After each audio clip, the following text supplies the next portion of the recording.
ऐसी अनुपम कृति परमात्मा की गौ माता है।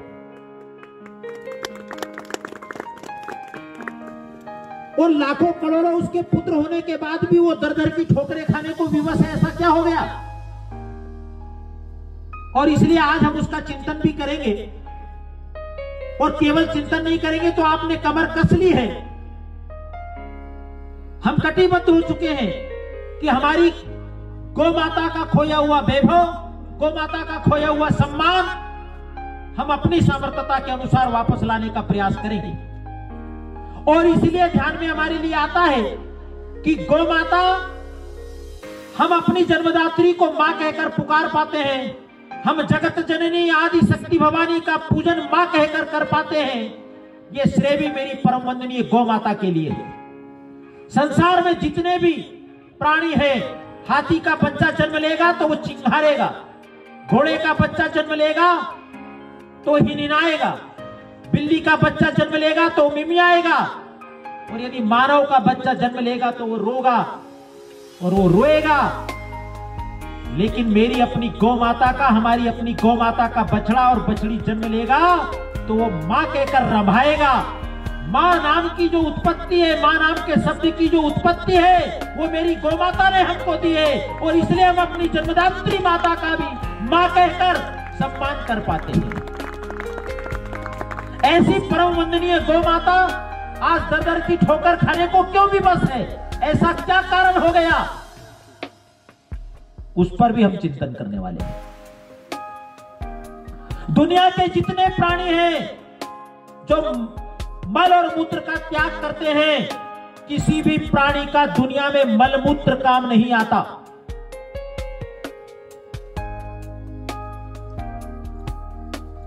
हमारी गौ माता का जो गोबर है वो गोबर नहीं, गौ माता का वरदान है।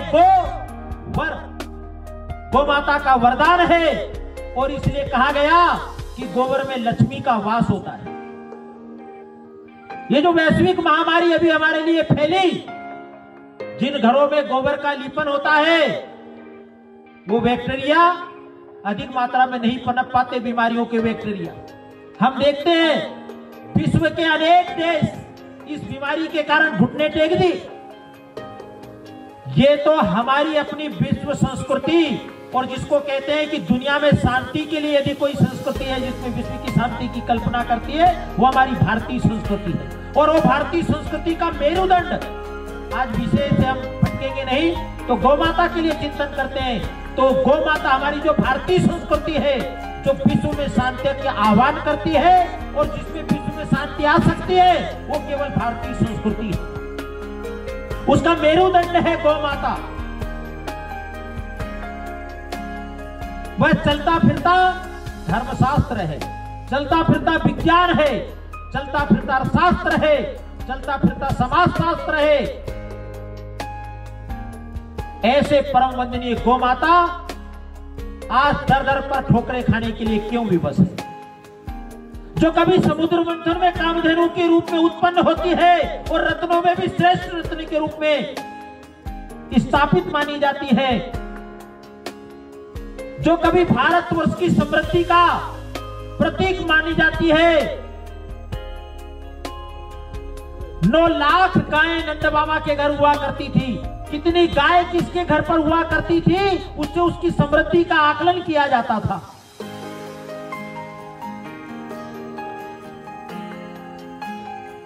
एक बार मर्यादा पुरुषोत्तम श्री राम तीर्थ नाम के ब्राह्मण को अपने कान के बराबर जो दंड लेकर वह ब्राह्मण पहुंचा था, उसको कितनी ताकत से वह उछालता है उस परिधि में, उस सीमा पर जितनी गाय आकर खड़ी हो सकती है, बनती है, उतनी गाय एक बार में दान करते हैं। इतनी मात्रा में गायों का दान करना, 9 लाख गाय नंद बाबा के घर। तो मैं स्पष्ट तौर पर कह सकता हूं कि जिन दिन हमारे पास में गोधन, गोवंश पर्याप्त मात्रा में था, भारतवर्ष दुनिया का मार्गदर्शन उच्च सिंहासन पर विराजमान होते हुए भारत माता करती थी, दुनिया को दिशा देती थी, दुनिया का मार्गदर्शन करती थी। क्या मार्गदर्शन करने में हम सामर्थ्यशाली थे? विश्व का कल्याण हो, वसुधैव कुटुंबकम, ये कृपा गौ माता की थी। अभी ऐसा क्या हो गया, तो हमारे लिए ध्यान में आता है कि जिन दिन तक मैं वो विषय लेने के लिए अभी और आपके विचार और आपके चिंतन को उधर लेकर नहीं जाने वाला। आप सबको मालूम है कि एक समय ऐसा था जब दुनिया का मार्गदर्शन भारत माता करती थी। प्रत्येक क्षेत्रों में उन सब का कारण और उन सब के मूल में गौ माता थी। चाहे विज्ञान के क्षेत्र में हो, तकनीकी के क्षेत्र में हो, चिकित्सा का क्षेत्र में हो, प्रत्येक क्षेत्रों में हमारा भारतवर्ष दुनिया का मार्गदर्शन करता था। हमने सभी विकास के सोपानों को छुआ था। उन सब का कारण गौ माता थी। जब इस दुनिया ने विकास करना प्रारंभ किया बंधुओं, हम कुछ परकीय काल में, समय के कुछ काल चक्र में, और हमारा पतन हुआ। दूसरे देश उभर रहे थे, उन्होंने अपने विकास की कल्पना की। हमारे पास शांति थी, वैभव था, सुख थी, समृद्धि था, लेकिन ये सबका लोप हो गया धीरे धीरे। वो आक्रांता और परकीय लोगों का आना, हमारी संस्कृति का हास होना, उसका पतन होना, कई कारण उसके बने। विश्व में अनेक देश उभर रहे थे, उन्होंने अपने विकास के आयाम तैयार किए, विकास का मार्ग प्रशस्त किया। प्रत्येक प्राणी सुख चाहता है, तो मनुष्य क्यों सुख नहीं चाहेगा। गाय को यदि धूप लगती है, भूख लगती है, प्यास लगती है, तो खेत की तरफ फसलों पे बढ़ती है। गाय भी चाहती है कि मुझे भूख लगी है तो कुछ खाने को मिले तो मुझे सुख मिलेगा। कोई प्राणी उसको धूप लगती है तो पेड़ के नीचे जाकर थोड़ी देर छांव में खड़ा होता है, लगता है मुझे सुख मिलता है। तो फिर मनुष्य क्यों नहीं चाहेगा। और सभी बात के लिए सुख का एक आयाम है कि हमारे विकास का क्या आधार हो, हम सुखी हो। तो विश्व के अनेक देश अपने विकास की यात्रा कर रहे थे। उन्होंने सुख के लिए 3 प्रकार के आधार बनाए, शरीर, मन और बुद्धि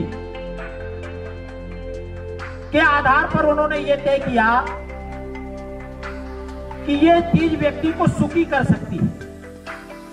अब उनको लगा एक पत्नी से सुख नहीं मिलता तो 3-3, 4-4 पत्नी करो तो मन को ठीक लगेगा।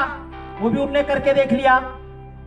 प्रकृति के सारे जो परमात्मा के द्वारा प्रदत्त उपहार है उनको प्रदूषित करना पड़े तो करो, नदियों को रोकना पड़े रोको, पहाड़ों को काटना पड़े काटो, जंगलों को विध्वंस करना पड़े करो, लेकिन हमारे शरीर की सुख सुविधाओं की दृष्टि से हम क्या क्या विकसित कर सकते हैं।